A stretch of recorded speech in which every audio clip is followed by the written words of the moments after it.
I spoke to the guide there, and he was primarily a fly fishing guide, and I said, I'm not done. I want to go to Cabo. And Justin was like, you cannot travel by yourself in Mexico, And then I said, I speak Spanish. I'm not scared.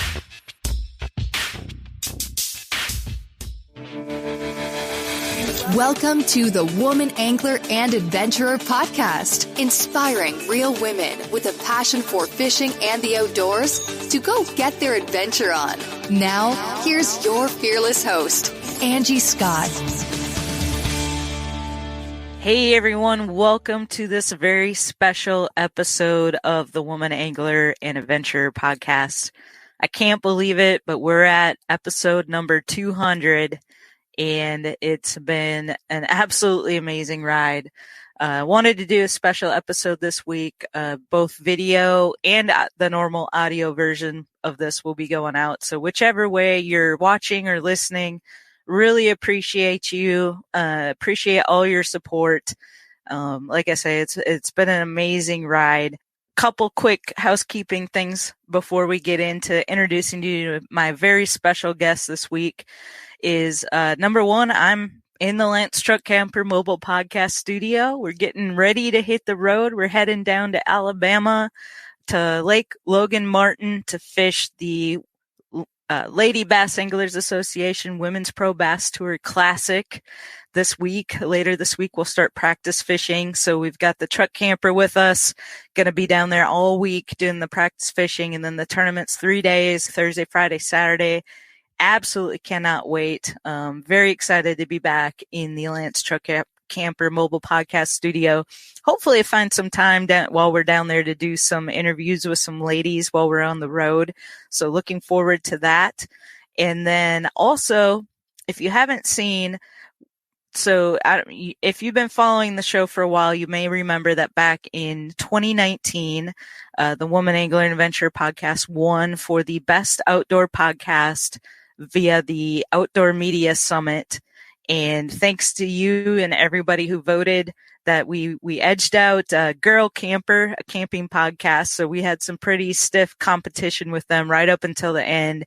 And you guys came through and pulled it off. And I actually get to go to Colorado the end of this month to accept that award. The Outdoor Media Summit got canceled last year due to COVID, so it's been postponed, and it looks like it's finally going to happen this year. So excited to get the opportunity to go and get that. But now we're already up for the 2020 Best Outdoor Podcast Award. So if you haven't seen that yet on Facebook, if you wouldn't mind, if you like the show and you support what we're doing, please go to either the Woman Angler and Adventurer Facebook page or the Facebook group. And if you're not a member of the group, by the way, please send a request. I will get you added as soon as possible. Love growing that community. But there's a poll at the top of both of those pages. All you have to do, it's so simple. Just click the little circle next to the Woman Angler and Adventurer. It will highlight it blue, and that casts your vote for this Outdoor Media Summit 2020 Best Outdoor Podcast. And I really appreciate your support. If you want to take it a step further, the next thing you can do is share that. It's a little harder to share it from the group because that is a private community. But if you click on the original post by the Outdoor Media Summit, you should be able to then from there find the share button, share it with your friends, ask them to vote as well. We really appreciate it. And it also helps spread the word about the Woman Angler and Adventurer podcast, because there's still a lot of people out there that doesn't even know that this show exists, and they may be looking for some inspiration from other amazing outdoor ladies like you're going to get today from my guest, Clara Ricabal. Really excited to introduce you to her. I met her down at ICAST in Orlando. She's part of the Recreational Boating and Fishing Foundation's Women Making Waves initiative. She does so many amazing things in fishing, from tournament fishing, saltwater, getting women, kids involved. She's bilingual, so that's a huge asset for the Recreational Boating and Fishing Foundation, who has this mission to grow the sport with minorities and women and the Hispanic culture. They have a whole thing, and you'll hear about that on today's episode. So I'm going to go ahead and head back to the houseboat from the Lance Truck Camper Mobile Podcast Studio to go meet with Clara, a little bit better internet connection. So I know Clara's going to be out on the water on her kayak, and I just want to make sure we don't have any hiccups or anything like that. So like I said, regardless if you're listening to this via our normal audio platform or watching it maybe on YouTube or Facebook Live, really, really appreciate you guys. And I look forward to bringing you another 200 episodes in the future. We'll keep this thing going just as long as you want this content. So thanks again. Enjoy.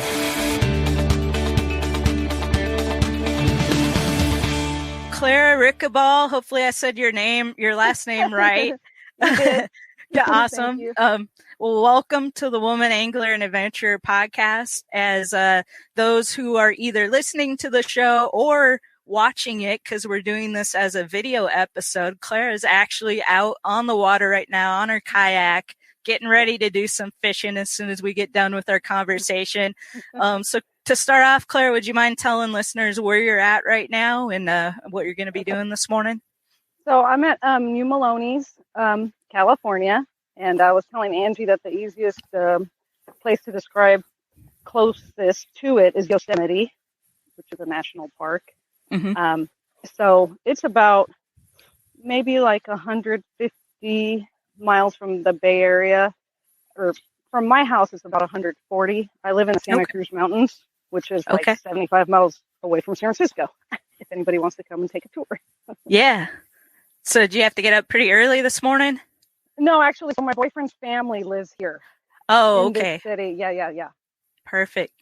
Well, awesome. Well, I hope you have a great morning of catching, and I appreciate you taking some time out to introduce yourself to the Woman Angler and Adventurer audience. We met briefly while we were down at ICAST in Orlando, and you got to take part of a cool little kind of a side trip with the Recreational Boating and Fishing Foundation. Talk a little bit about that trip and what you guys did. Yeah, no, that was I'm really honored to be included in that group of women. Of course, I've been following them for the last few years since they started the Women Making Waves campaign. And so Stephanie Valetero, she reached out to me from the Women's Outdoor group that's on Facebook, and got invited over there. Dick's Sporting Good was hosting it for us, and it was 8 of us. 7 of us were anglers, and there was one female that is an outdoor podcast personality, and she had never caught a fish actually.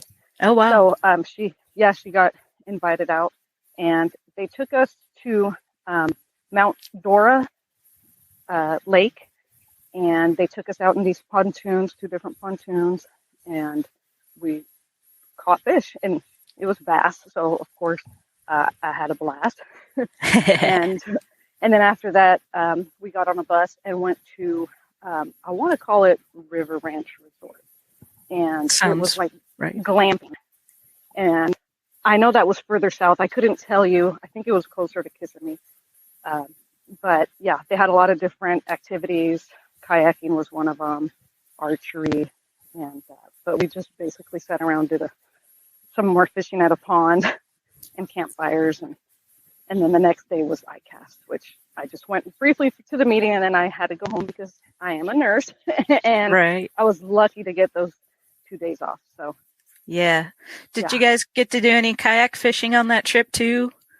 No, unfortunately we didn't. We brought the kayaks, but to be honest with you, we didn't have line for the first day. Like when we started packing up, they found it. So we were concentrating on the girl Sarah to catch her first fish.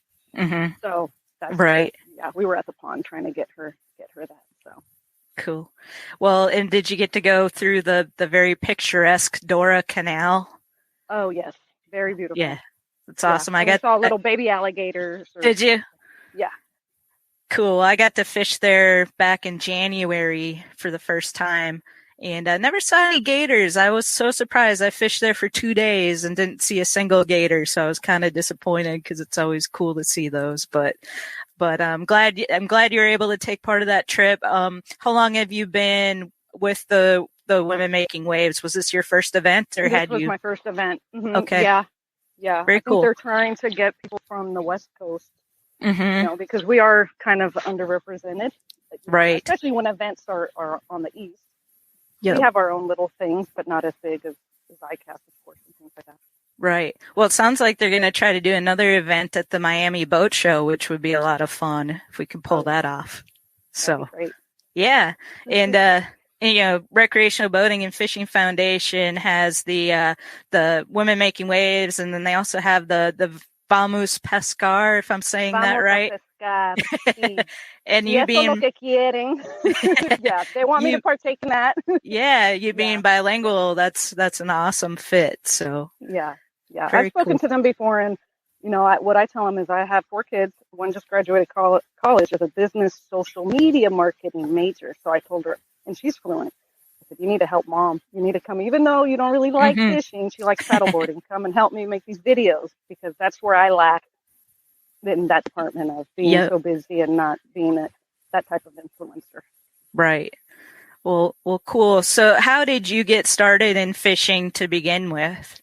Okay.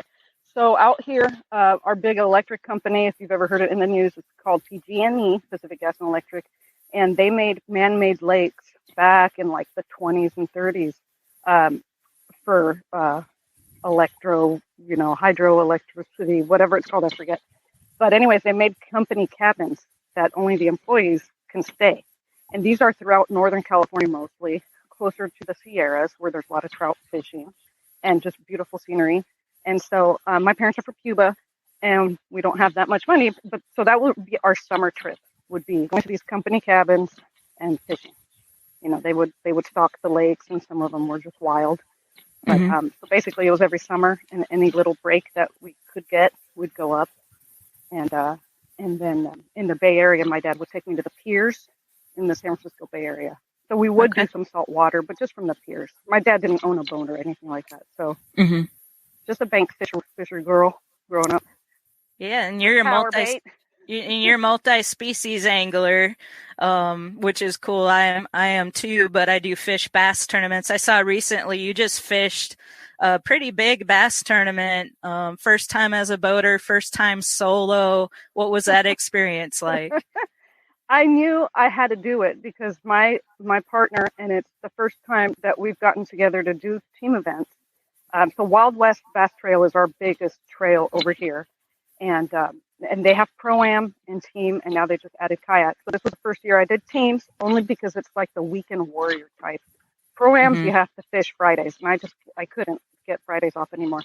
So anyways, I knew my team partner couldn't do that event, and it didn't matter how well we placed on the others. You had to do a minimum of 3 out of 4. And I knew we were going to at least do 2, so why not just go for it? So it was actually a lake that I'm not familiar with, so that wasn't helpful. But it was 131 boats, and then I was kind of either hoping to be drawn very last or like in that first flight, just because launching and running through narrows, because there's always narrows somewhere behind people. And I have a Nitro Z18. I have my own boat, and it has 150 horsepower of Mercury. And kind of drifting off a little bit, but anyways, I might just drift off. So, I'm not going to go as fast. And so that morning, I went up the wrong fork. I had pre-fished like one day, like 2 weekends prior to that. And I had gone, there's a bridge that we go under, and the sun was just in my face, and I took the wrong fork up. And anyways, I still managed to get points. I didn't catch a limit. And, but we made it to the TOC because of that. Nice. Well, very cool. So that's coming up. It's always fun to challenge yourself and do something outside of your comfort zone that you haven't done before. I've always wondered, I don't fish tournaments with that many boats. Like, we're normally like 25 boats somewheres in there. And all the lakes are different. They're different sizes and everything, but, so often go to a spot and there's already somebody there. I just can't imagine how you do that with 130 boats. To be honest with you, I thought that I actually went to like a good spot by accident, but I just wasn't throwing the right stuff, Yeah. And well, that happens. And Yeah, we learn and we grow with each experience, and that's for exactly. sure. Yeah. So you write a column, Catching California, for Western Outdoor News.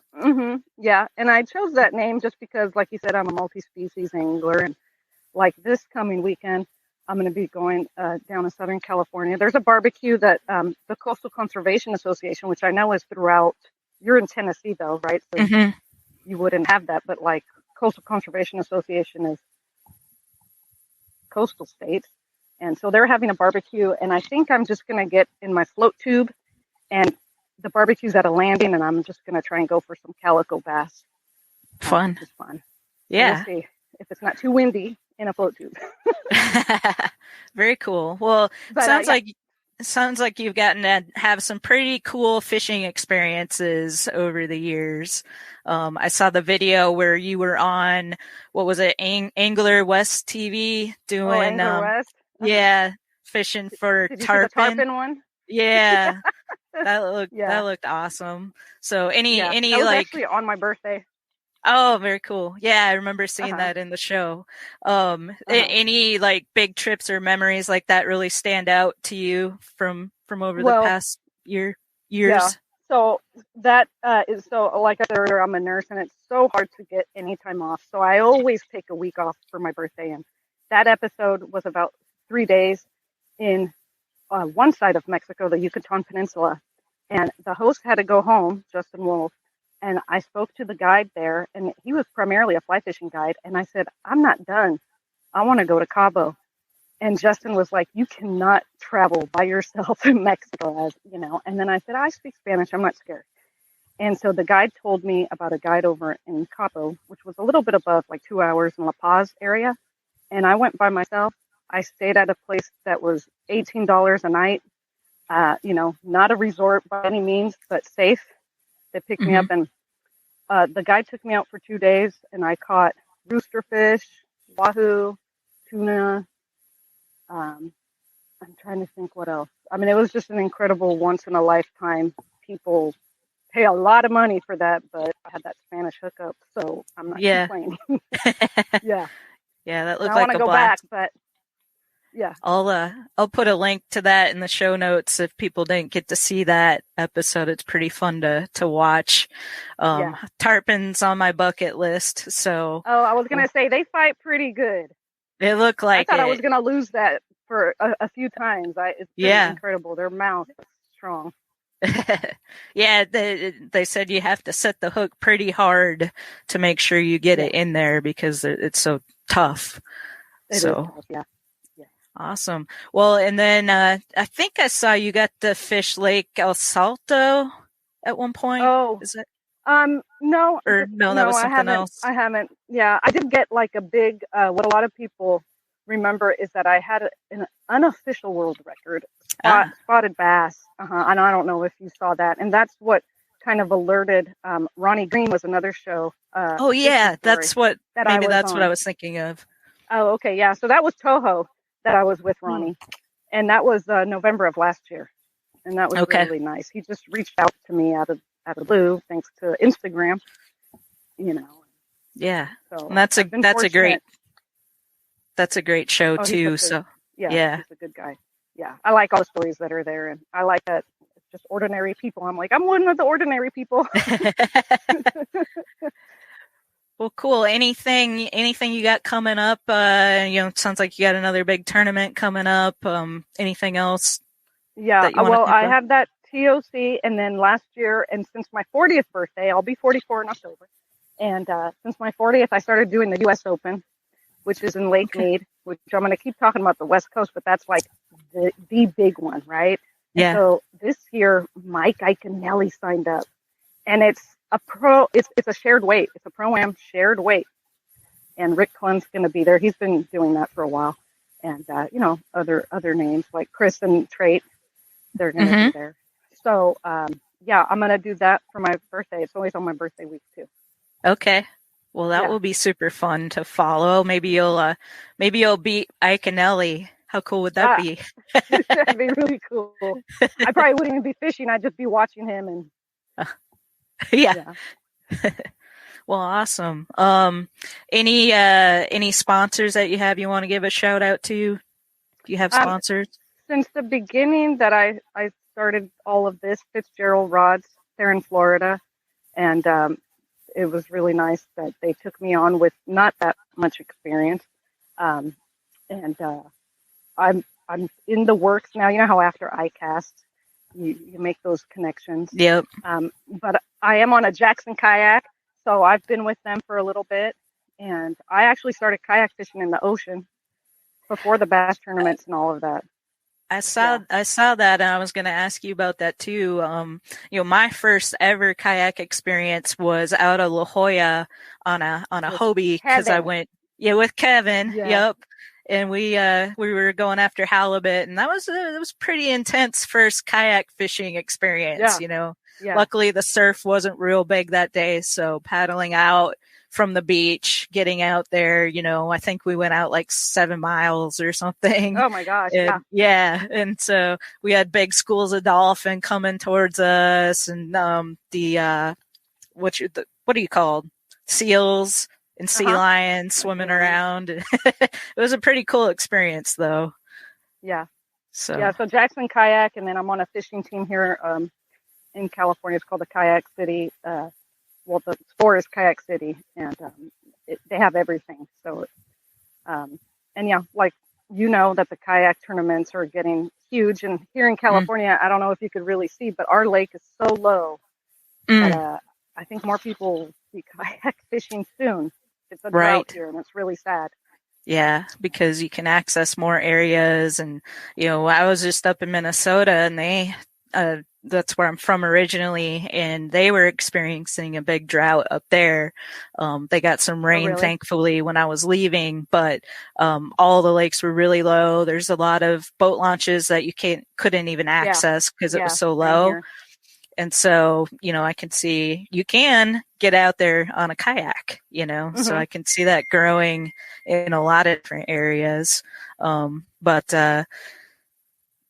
So anything else you want to share before we sign off? I hope you'll get the time off. If we have that Miami event, that would be really cool. Do you know what time it would be later this year? I know IBEX is coming. It's in January at some point. Oh, January. Okay. Mm-hmm. Yeah, that's a good time to go to Florida. Yeah, I'll already be down there, thankfully, so okay, good. Shouldn't be a problem. With my job, I'm lucky enough to be able to get to spend 2-3 months down in Florida over the winter time, which is perfect, and get to do some inshore fishing, some surf fishing, which surf fishing isn't that great that time of year from what I understand, but I want to do a little more freshwater fishing down there this year than I did last year. So I still haven't really had much success freshwater fishing, except for when I got to go out on the Disney chain, and then Debbie Hansen and Gabriella McGrath and I did the little kayak trip on a lake. That looked like fun. It was a blast. Yeah, we had a good time. Yeah. Hope to get together with Debbie again when I'm down there. And do you know Crazy Alberto? Oh yeah, because I know you like you're with St. Croix, right? Yep. Rods. Yeah. I love him, his friend on Facebook, and I love he catches monsters, and he makes it look easy. I know. He knows what he's doing. So I hope to maybe work it out. He's really busy that time of year, but hopefully I can get together and do a little fishing with him while I'm down there, which would be fun. Have you caught peacock bass since you mentioned freshwater? I still have not caught a peacock bass. I tried a little bit last year, or I guess earlier this year. It was like in January, February. And it was like, must have been like pre-spawn. They just weren't really interested in what I was throwing. I could see them, they just weren't paying me no attention. So but yep, that's what I was that's what I was using, and they just were like not interested. So maybe I'll hit them a little bit earlier this time and not wait so late, but that would be fun. And Miami is a great place to do that too. So, I went the first time I went to ICAST. I took the 3 days off after. I drove down to Okeechobee, and I fished there. And then I went to Lake Ida for the peacock bass, and then I drove up to Yankeetown for flat fishing. 2 days in a row, just zipping around, and that's what I like to do. I just like to go and figure it out.